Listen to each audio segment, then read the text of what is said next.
Vamos a platicar de un libro que me parece de verdad fundamental para conocer, siempre que te dan información adicional, además de lo que ya existe, de la historia de México y de sus héroes, me parece extraordinario. Me queda claro que debemos de tener una historia o debemos de tener un concepto de héroes, pues digamos el básico, y es con el que vamos creciendo a lo largo del tiempo, ¿no? Me queda claro que en la primaria, secundaria, preparatoria, universidad, pues este concepto va cambiando y es válido. Y acaba de salir un libro, que aquí lo tengo, ahí está, ahí lo ve, que se llama Yo Benemérito. Lo escribió Gustavo Vázquez Lozano. Las últimas confesiones de Juárez. Primero, Gustavo, gracias por tomar este enlace. Gracias a ti por este espacio, me encanta conversar contigo y pues vamos a ver. Nos ven muy bien porque además tú tienes toda la información, los puntos clave de este gran héroe. Primero, es bueno, eh, es bueno como reconocer y conocer más de lo que podrían ser nuestros héroes que luego nos los quieren poner en un altar, Gustavo. Mira, yo voy a empezar hablando como novelista, que fue mi motivación principal para escribir tanto este libro como el anterior de Victoriano Huerta. Me interesaba ante todo construir un gran personaje. Y qué mejor que estas personas que conocemos también, nuestro máximo villano nacional, que es Victoriano Huerta, el único presidente que no tiene su retrato en Chapultepec ni en Palacio Nacional. Y el lado opuesto de la moneda, que es Benito Juárez. Creo yo que estos dos personajes en la historia popular al menos cumplen un papel de símbolos. No nos interesa, a la historia oficial creo que no le interesa el ser humano, le interesa la función simbólica. Victoriano Huerta es una clara caricatura de Judas, del villano, del traidor, que es tan malo que es capaz de unir a todo un país en contra. Entonces es el antidios necesario que necesita la historia sagrada mexicana. Y Juárez, por el contrario, es pues casi una figura mesiánica. Entonces, en el momento en que estas figuras dejan de cumplir su labor, como Juárez en 1867, que regresa a México, refunda la República según sus propias palabras, derrota a los enemigos, entonces deja de interesar Benito Juárez, pero vaya cosa curiosa, Benito Juárez no se va, Benito Juárez dice, es que yo tengo que seguir al frente de este país porque si no se nos cae en pedazos, cuando todo el mundo ya le está dando las gracias y le está enseñando la puerta de salida, él se queda 5 años más y es este periodo el que me interesa, cuando ya no es el símbolo, sino el ser humano. Creo yo que es importante desde el punto de vista literario, por supuesto, y claro, también histórico, explorar estos márgenes de la historia. Y además, lo interesante, agregando a lo que bien dices, Gustavo, lo interesante es que lo haces como una novela, pues como una historia, y hace rato platicábamos de la trascendencia de contar historias. Cuando nos cuentas las historias que hay aquí de los últimos 5 años de la vida del benemérito señor Juárez, hay una frase que con esa quiero empezar ya el contenido del texto que alguna vez la platiqué contigo. El trono de las cenizas. En los últimos 5 años, corridos de 1867 a 1872, el presidente Juárez derramó más sangre que el general Díaz en 30 años. Lapidaria frase. ¿Por qué la pusiste en el libro? Porque es la voz de Francisco Bulnes, que fue un historiador y político de la época de Porfirio Díaz, que yo creo que fue el primer mexicano en rebelarse a posteriori ante esta idea de que Juárez era el Mesías, de que Juárez había refundado el país y que era nuestro brújula moral, como se le dice ahora. Y Francisco Bulnes fue un gran crítico de Juárez. Él sacó un libro que se llamó El verdadero Juárez, y desató una tormenta tremenda sobre sí mismo, de tanto así que luego le sacaron un libro que se llamaba El verdadero Bulnes, donde se dedicaban a desprestigiarlo. Pero más allá de la anécdota, Bulnes fue una persona que puso a Juárez pues como lo que era, como un ser humano normal, con muchas equivocaciones y también muchas virtudes. Ya entrando, bueno, siguiendo con esta línea del libro, a ver, platícanos qué bueno, si se puede decir bueno, y qué malo encontramos en este libro de lo que es Juárez. ¿Qué bueno viste tú? Así, muy, muy bueno, y qué malo, muy, muy, muy malo, si podemos decirlo así. Sí, claro. Como te digo, el libro comienza en 1867, en el punto más alto de la carrera de Juárez, y de ahí es una línea en descenso, como una estrella que fuera cayendo. Pero este arco narrativo tiene lo que se llaman los flashbacks a su juventud. Juárez empieza a acordarse de cuando es niño, de cuando es un muy joven abogado, de cuando es gobernador. Y creo allí que es donde Juárez brilla más, cuando es joven, cuando empieza a defender a los desprotegidos, a los desposeídos, cuando es idealista, cuando empieza hacer amistad con los otros liberales como Melchor Ocampo, como todos los demás desde su generación. Yo pienso que allí, y desde luego también en la intervención francesa, es una figura necesaria, es una figura fuerte, es una figura que no cede en un momento en que no había que ceder como país. Y lo malo, yo creo que viene después. La primera, pues, es su disposición, digamos, a manipular las elecciones de una manera muy burda, de una manera muy tosca, y empezar a reprimir rebeliones que tenían contenido social. Por ejemplo, muchas rebeliones indígenas que estaban pidiendo arreglar muchas cuestiones de la posesión de la tierra, de justicia social, y que decían ellos específicamente, esta rebelión no es contra el gobierno, no es contra el presidente, es contra los hacendados que están haciendo esto. Juárez no escucha, Juárez manda, responde con el ejército, por ejemplo. Eso me parece una cosa bastante fuera de carácter. Hay otro momento de los que narras en esta historia que se llama Yo Benemérito, las últimas confesiones de Juárez, donde a cada momento menciona Juárez a un personaje también, pues muy polémico, al señor Santana. ¿Qué fijación tenía Juárez con Santana? Bueno, pues es que Santana en su momento y para Juárez, recordemos que Juárez se une a la revolución de Ayutla, que es justamente contra Santana, y de ahí, para el resto de su vida, Santana fue su figura necesaria, fue su figura de todo lo que estuvo mal en el pasado y todo lo que yo no soy. Y en esta novela uso este pequeño recurso narrativo de que conversa con Santana, porque pues fueron contemporáneos, y Santana empieza a decirle, oye, ¿y si te pusieras a pensar que a lo mejor tú y yo no somos tan diferentes y tú te estás convirtiendo en aquello que tanto odiabas? Entonces Santana pues es su némesis. Hay otra frase también quiero que nos la contextualices en partiendo de tu novela, por supuesto, en el atentado. Es la ley, sí, pero la ley debe ser maleable a los intereses superiores. También lapidaria frase, Gustavo.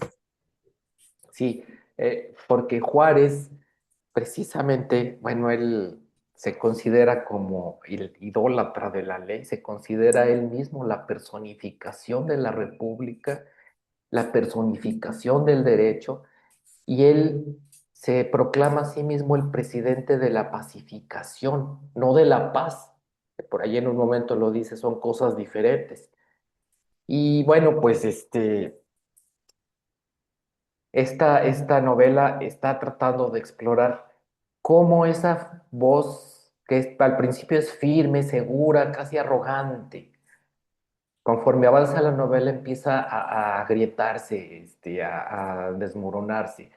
Empieza con repeticiones, con obsesiones, con sus propias tristezas, recordando su niñez y su juventud.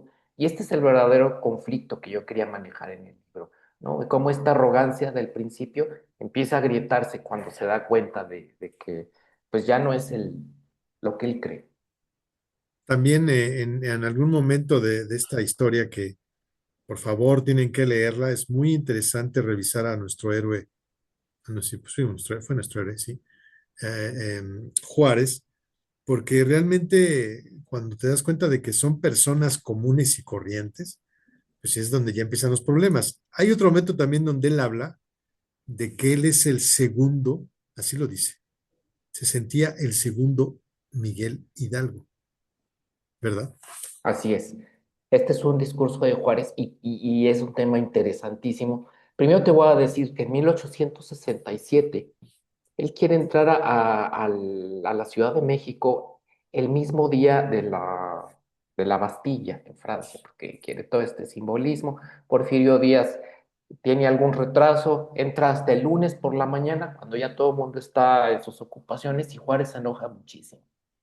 El primer discurso que da al llegar a la Ciudad de México, él dice que está entregando la segunda y verdadera independencia de México. Es decir, Juárez, esto fue uno de mis mayores y felices descubrimientos al escribir la novela, es que Juárez es el creador de la historia, la pongo entre comillas.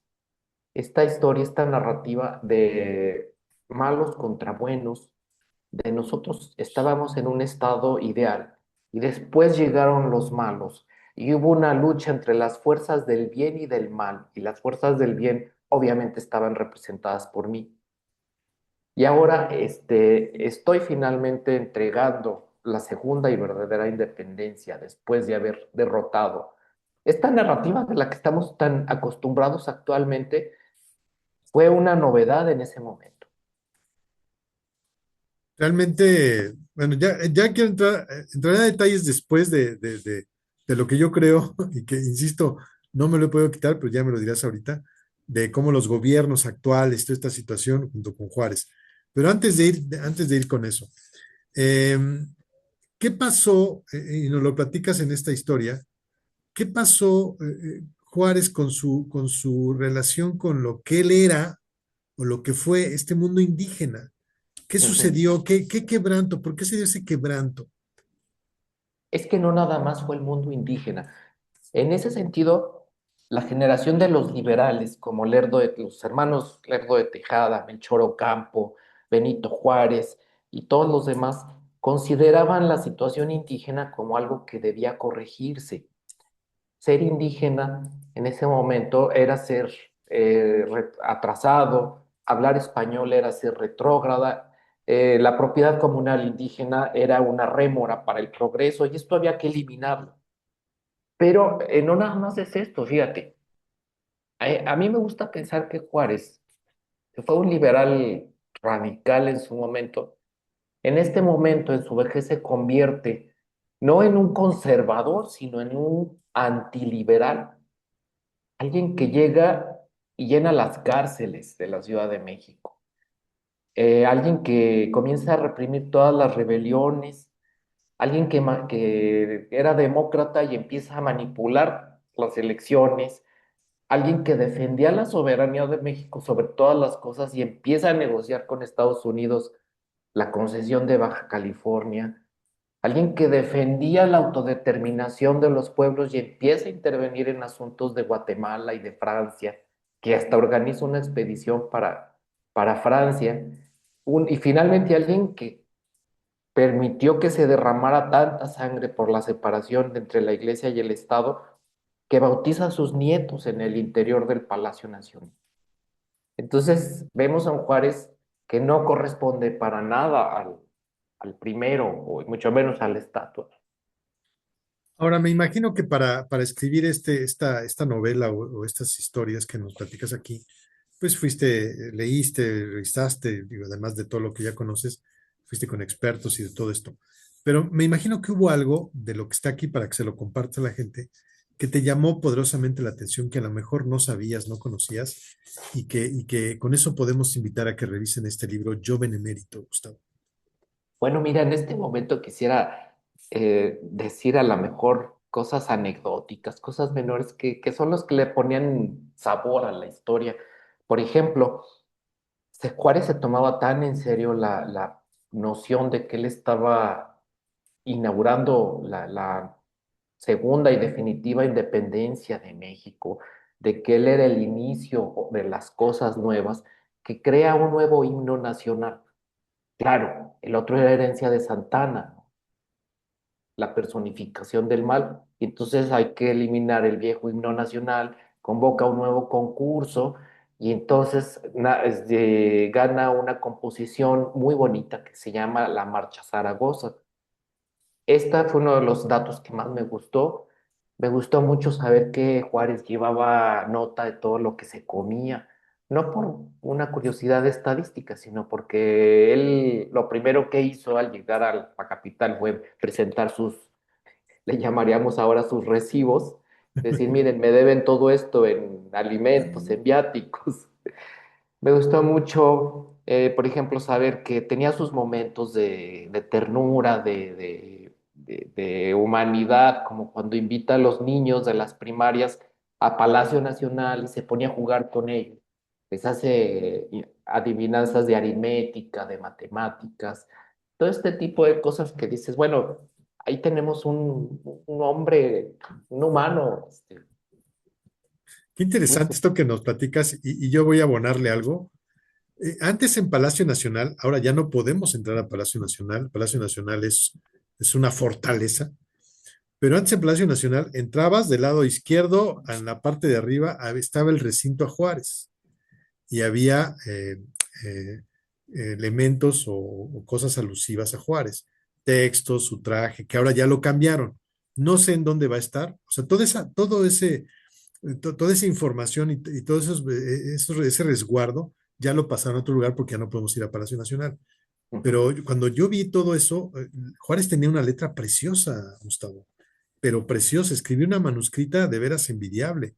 Y creo que también, ya no me dirás tú, sus pensamientos y lo que escribía, sus ideas y su poesía, pues, era muy buena, ¿no? Sí, Juárez era un hombre culto.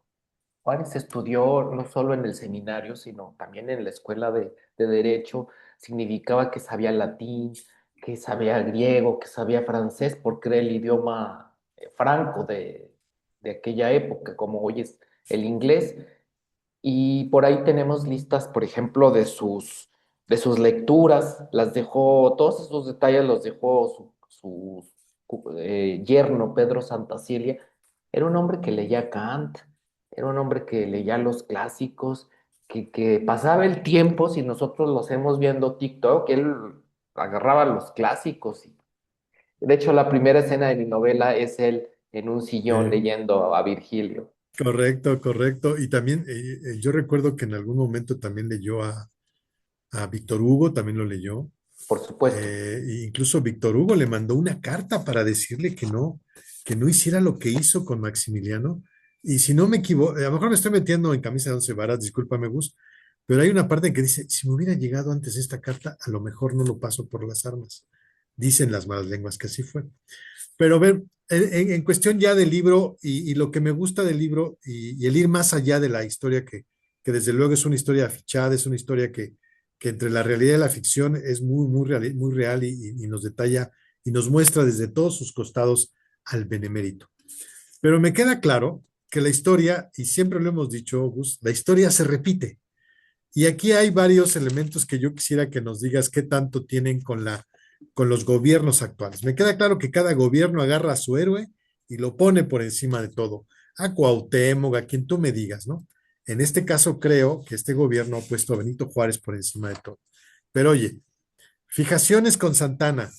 El gobierno actual creo que tiene varias fijaciones con otro personaje que no voy a decir su nombre.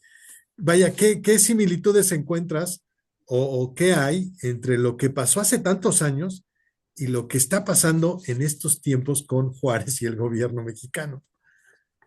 Bien, qué bueno que lo preguntas porque a mí no me gusta que la novela, la conversación sobre esta novela se quede nada más en el dato histórico, sino no solo, bueno, el hecho de trabajo de construir una voz, pero los temas que se mencionan en este libro, los temas que van por debajo y que creo yo que el lector mismo es el que debe hacer sus propias conexiones, ¿no? Ahí está Juárez. La novela va revelando un personaje, una psique que se tensa, que se endurece, que se justifica y al final empieza a fracturarse. Es un Juárez que está entrando en una zona de cansancio profundo, de aislamiento, de oscuridad interior. Y ahí te va la cosa importante, creo yo. La novela nos quiere preguntar, ¿qué pasa cuando eh, un hombre de Estado, en este caso Juárez, ve su ascenso no como una oportunidad, sino como un momento para imponer, para que se callen los demás, para proclamar la destrucción de todas las ideologías? Porque Juárez no viene a conversar, viene a vengarse y viene a decir que todas las ideologías están muertas. Bueno, no lo dice así literalmente, pero es lo que a entender, ¿no? Ya no hay conservadores, dicen por ahí en unos, algunos de los liberales en su época, y Juárez actúa como si ya nadie tuviera derecho a disentir durante estos años. Allí es donde la novela encuentra su conflicto, en esta tensión. Y lo encuentra muy bien, ¿eh? Y créeme lo que yo en el transcurso de la novela fui conectando diferentes momentos y parecía que estaba leyendo las noticias mejor dicho, parecía que estaba escuchando el discurso actual. A ver, esta pregunta, de acuerdo a lo que tú has investigado y sabes y conoces y eres experto de este héroe, ¿Juárez tenía Juárez era acomplejado? ¿Fue acomplejado? ¿O tenía algún problema de autoestima o de valoración? Yo pienso que sí, metiéndonos en terrenos que a lo mejor no nos corresponden, sin duda todos tenemos algún problema con figuras del pasado.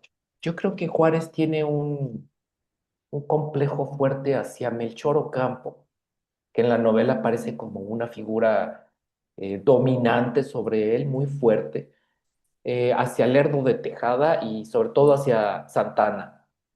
Y en su época Santana mismo lo reconoció y en sus notas autobiográficas que se pueden leer libremente en internet, se llama El Águila, el libro de Santana. Santana mismo dice, es que Juárez está, voy a parafrasear, desde luego, Juárez está obsesionado conmigo.